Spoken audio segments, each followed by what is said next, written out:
আসসালামু আলাইকুম। আমার কাছে একটি ইমেইল এসেছে এবং আমি সেই ইমেইলটি আপনাদেরকে পড়ে শোনাবো।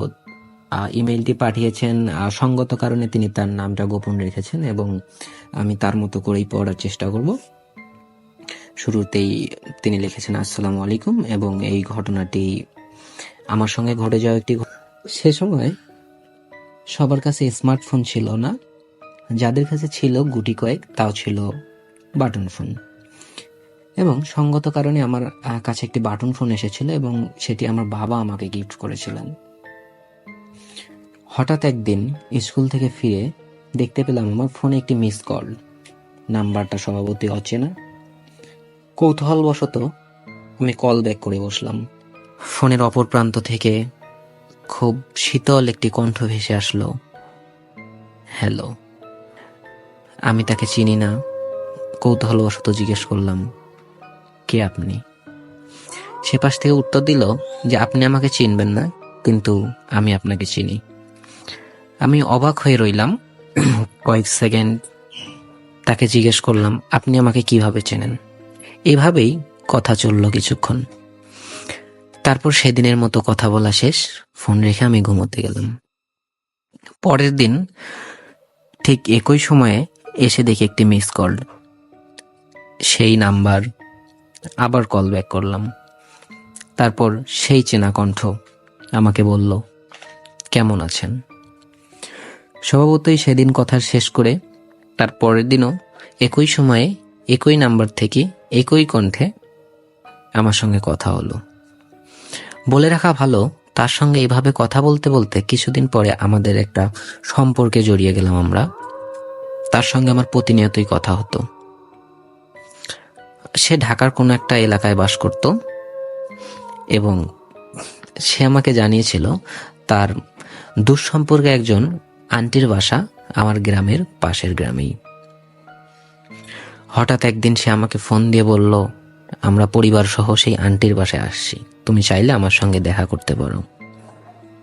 নিজেকে ধরে রাখতে পারলাম না। বয়সটা ছিল অত্যন্ত কম।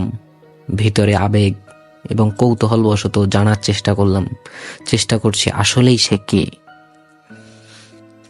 তারপর সবকিছু ভুলে আমি বলে বসলাম, তুমি আমাকে ফোন দিলে আমি সেখানে পৌঁছব। যেহেতু আমার একটি গ্রাম পরেই তার আন্টির বাসা, সে কারণে আমি দেখা করার জন্য বিকেলবেলা রওনা দিই। সে আমাকে ইনস্ট্রাকশন দিচ্ছিল এবং আমি সেই পথেই যাচ্ছিলাম। যেতে যেতে হঠাৎ গ্রাম পেরিয়ে মাঠ পেরিয়ে এমন একটি রাস্তা দিয়ে আমি যাচ্ছিলাম, রাস্তার আশপাশটা ছিল ঘন জঙ্গল, মাঝখান দিয়ে চলে গেছে কাঁচা একটি রাস্তা। সে রাস্তা দিয়ে আমি হাঁটছি। বলে রাখা ভালো, সে সময় যেতে যেতে দিনটা অনেক ঘনিয়ে এসেছিল এবং সন্ধ্যা নেমে এসেছিল। চারদিকে কিছুটা অন্ধকার চলে এসছে। আমি যাচ্ছিলাম একটি বাঁশঝাড়ের ভেতর দিয়ে। আশেপাশে গ্রাম অঞ্চল হয়, মানুষজন ছিল খুবই কম। রাস্তায় যদিও দু একজনের সঙ্গে দেখা হয়েছে, কিন্তু সেই মুহূর্তে যখন আমি বাঁশঝাড় ক্রস করি, সে সময় আমার আশেপাশে কোনো মানুষ ছিল না। কিছুটা অন্ধকারে আমার শরীরটা কেমন যেন ভয়ে কেঁপে উঠল। খানিকটা ইতস্তত বোধ করলাম। তারপরেও তার সঙ্গে কথা বলছি বিধায় এসবের তোয়াক্কা করলাম না। এগিয়ে যাচ্ছি।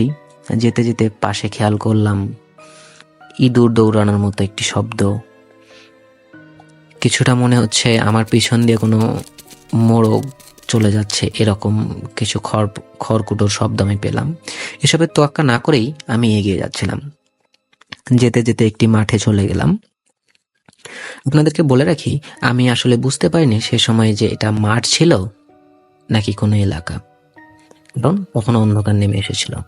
তারপর সে আমাকে বলল, আমি আন্টির বাসায় আছি এবং বাসায় সবাই আছে, এজন্য কোলাহলপূর্ণ।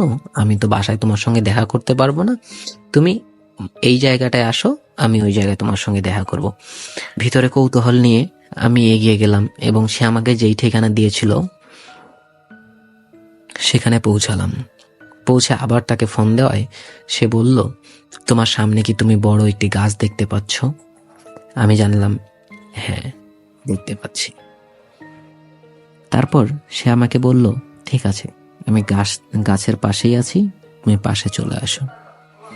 বলে রাখা ভালো, গাছ আমার সামনে ছিল 2টি, এবং গাছ দুটি এতটাই বড় ছিল যে এক পাশ থেকে অন্য পাশে দেখার ওয়ে ছিল না। তো আমি ক্রস করে যখন ওপাশে গেলাম, বিশ্বাস করেন আমি এটা দেখার জন্য একদম প্রস্তুত ছিলাম না। আমি দেখতে পেলাম আমার সঙ্গে যে কথা বলছিল সেটা ছিল একটা ঝুলন্ত মাথা, এবং মাথাটা থেকেই সাউন্ড আসছিল যে কেমন আছো। তার কোনো বডি ছিল না, গলা দিয়ে রক্ত পড়ছে।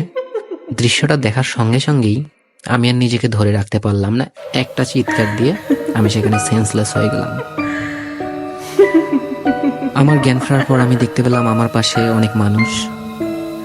তাদেরকে জিজ্ঞেস করার পর আমি জানতে পেলাম যে আমি গত রাতে যেখানে গিয়েছিলাম সেখানটা ছিল একটি শ্মশান, এবং সেখানে যেই গাছে আমি ওই অদ্ভুত মুখচ্ছবিটা দেখেছিলাম, ঘটনাটা ঘটেছিল যে কয়েক বছর আগে সেখানে একটি মেয়ে সুইসাইড করেছিল।